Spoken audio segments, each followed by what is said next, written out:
example, root 2, root 3, root 5, we already plot these number on the number line.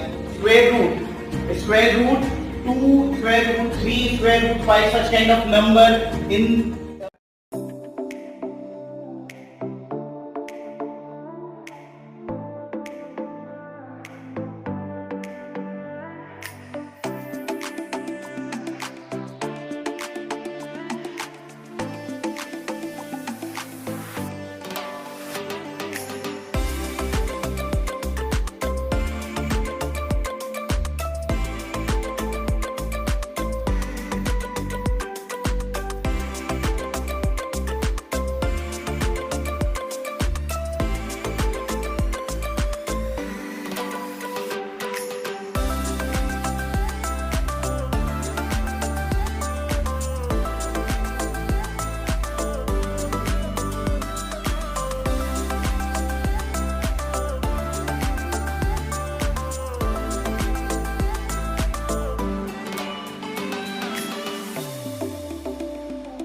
से 90 degree, मान लो 70 और 80 के बीच में आ गए, 70 और 80 के बीच में आ गए, ठीक है। थोड़ा समझना, इससे एक और पॉइंट भी डिस्कस हुआ है कि पहले ग्रेविटी की हेल्प से जो पॉइंटर था, ठीक है, उस पे कुछ भी लगा सकते। पॉइंटर मतलब ये कुछ थोड़ा सा वजन, थोड़ा सा वजन, ये 0 था इस तरीके से। अब जब मुझे ऑब्जर्व करना हुआ फ्लैग स्टार, भाई आप उसकी हाइट को थोड़ी वो मॉडरेट कर सकते हैं, सर तो छोड़ना होगा आपके एंगल से नहीं, वो तो उतनी हाइट का रहेगा, बस मैं कर ये सकता हूँ पासिंग फ्लैग स्टार, ठीक है। तो मान लो कि 70 और 80 के बीच में आ रहा है, एग्जैक्टली बीच में मान लो 75 आ रहा है, ठीक है। ये जैसे मैं ठीक है, बहुत ऊंचा है पासिंग में, 70 और 80 के या 60 और 70 के बीच में ऐसा मैं ऑब्जर्व कर रहा हूँ, 60 और 70 के बीच में 75। क्या मुझे 75 पता है, 75 पता है?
वहाँ पे रखो, आप पॉइंट रखो अपने अंदाजे से। हाँ, 1 मिनट रुको, पॉइंट मत लगाओ अभी।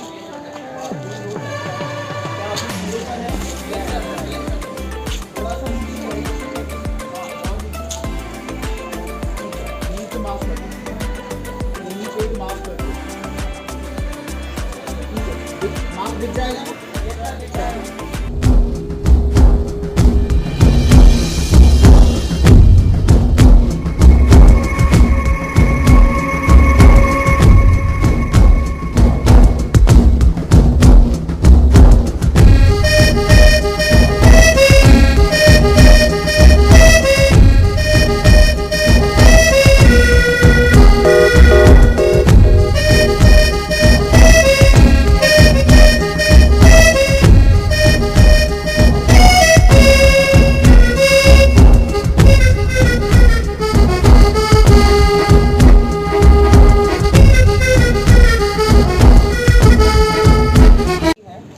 लगभग इस दूरी में, ठीक है, क्योंकि ये हाइट इतनी छोटी है कि यहाँ से भी 30 लगभग 30 बना रहा है और यहाँ से भी कितना बना रहा है, 30 बना रहा है, ठीक है। तो काम करते हैं हम, यहाँ से जब डिस्टेंस लेंगे पॉइंट और इस पॉइंट से, तो उसका एवरेज लेंगे। उसका क्या कर लेंगे? एवरेज ले लेंगे। मान लेंगे कि ये एकदम केंद्र में, ये इन दोनों के बिल्कुल बीचों बीच आ रहा है। अब हम आपको 45 बताना है और उसमें भी ज़्यादा वेरिएशन नहीं होने वाला है, ठीक है? 45 बताना है।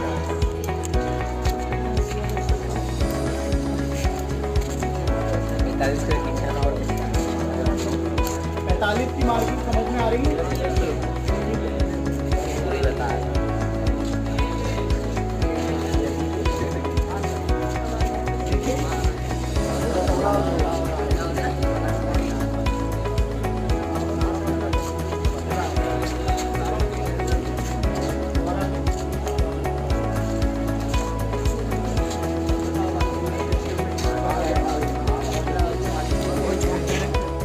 करना है, मैं अपने आप को एडजस्ट कर सकता हूँ। मुझे x निकालना है और x निकालने के लिए मेरे पास में मीटर टेप है और लास्ट में जब हम कैलकुलेशन करेंगे तो हमारे पास में मीटर टेप है, वहाँ से हम देखेंगे कि क्या वाकई में ट्रिग्नोमेट्री से जो आंसर आया है और हमारा आंसर, कुछ छोटी मोटी गलतियों को अगर हम अवॉइड करें तो क्या लगभग वो सेम है।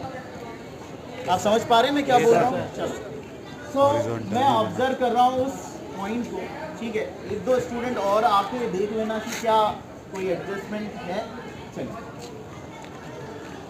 आप समझ लो, या तो मुझे कह लेते हैं और मानते हैं कि पॉइंट बी यहाँ पर है, ठीक है? ये एक्चुअल नहीं है, हम परफॉर्म करके देख रहे हैं। हमारा आंसर हो सकता है कि 12 फीट आ जाए ट्रिग्नोमेट्री से और वो आंसर 10 फीट आ जाए, तब भी मानना कि वेरीफाई हो गया है। क्लियर है भाई? चलिए, सो मान लो कि ओवरऑल इनका जो मीन है, जो मिडिल वैल्यू है वो ये आ गई और ये हमारा पॉइंट बी है। चलिए, तो टेप से शायद छोटा वाला टेप भी काम कर जाएगा यहाँ पे। उस पोल के बीच की दूरी, मतलब वो क्या है? Point P Q is a building, Q से पी की दूरी, ठीक है? अब यही है वो सवाल में जो मैंने बताया था एक्स, ठीक है?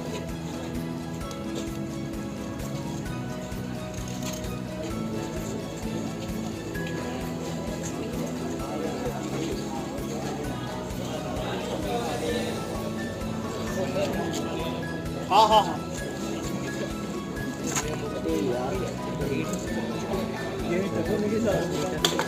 इसको ये है ना, अभी तो 42 हो गया।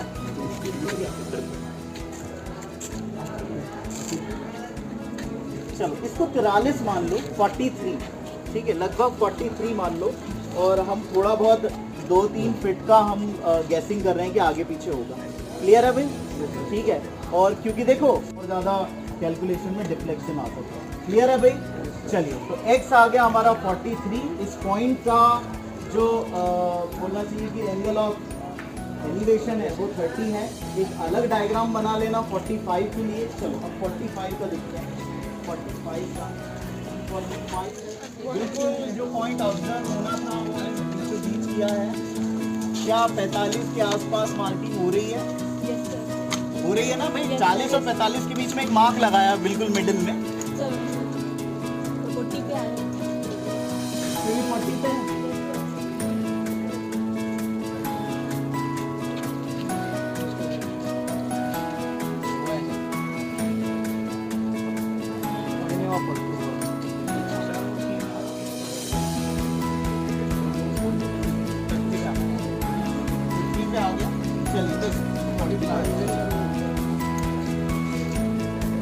तो यही पे 27 फीट आ 5 फीट है, तो ये भी कितना होगा? 5 फीट की हाइट और पी क्यू बिल्डिंग की हाइट। लेकिन कुछ हाइट मेरे से तो मैं एच से, आपने भी एच कैपिटल एच इस पे लिखा है ना? तो ये जो मेरा पी आर है, सेम लेबलिंग यूज़ कर रहे हैं, ये कैपिटल एच है, ठीक है? और एक्स मेरे पास है फीट में 43 फीट में यहाँ पर। अच्छा, बहुत अच्छी बात है, कैलकुलेशन कर लिया है। तो 1030 = परपेंडिकुलर, मतलब वो जो पॉइंट है उसको हमने क्या मार्क किया था? आर मार्क किया था। तो वहाँ से P से लेकर R तक का डिस्टेंस अभी अननोन है, वो हम ट्रिग्नोमेट्री से निकालेंगे और देखेंगे इसमें जोड़ के 5 फीट में जोड़ के 5 फीट में जोड़ देंगे तो हमारे हिसाब से क्या होनी चाहिए? बिल्डिंग की हाइट होनी चाहिए। बट अब वहाँ जाके हम देखेंगे कि क्या बिल्डिंग की हाइट उसी के आसपास आ रही है। अगर आ रही है तो ट्रिग्नोमेट्री वर्क कर रही है, थोड़ी बहुत आगे पीछे होगा। Exactly 30 = 1/√3 = refers to perpendicular, basically h उस r से p की दूरी या हाइट, और वहाँ से यहाँ तक का डिस्टेंस कितना है 43 फीट है. तो perpendicular is h, horizontal level के अबव हाइट.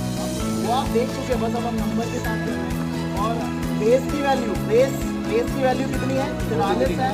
44 रख दी, 44 उधर भेजा, तो 43 डिवाइडेड बाय √3, इसको रेशनलाइज और कर लेते हैं. 43 डिवाइडेड बाय √3, तो √3 बाय √3, तो फाइनली हो गया 43 √3 डिवाइडेड बाय कितना हो गया 3. तो अब 43 इंटू √3 करो, कैलकुलेटर ओपन करो, इसकी वैल्यू कितनी आ रही है.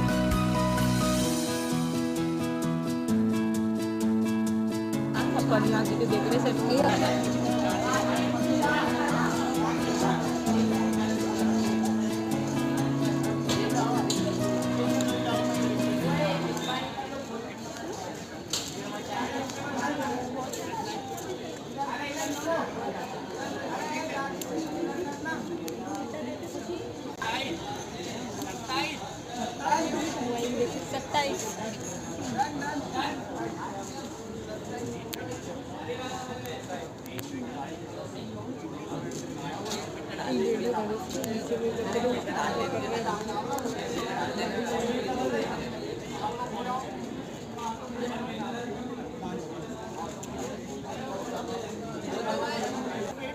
दो का अंतर आया, जो एक्सपेक्टेड था कि 2 से 3 का अंतर आएगा.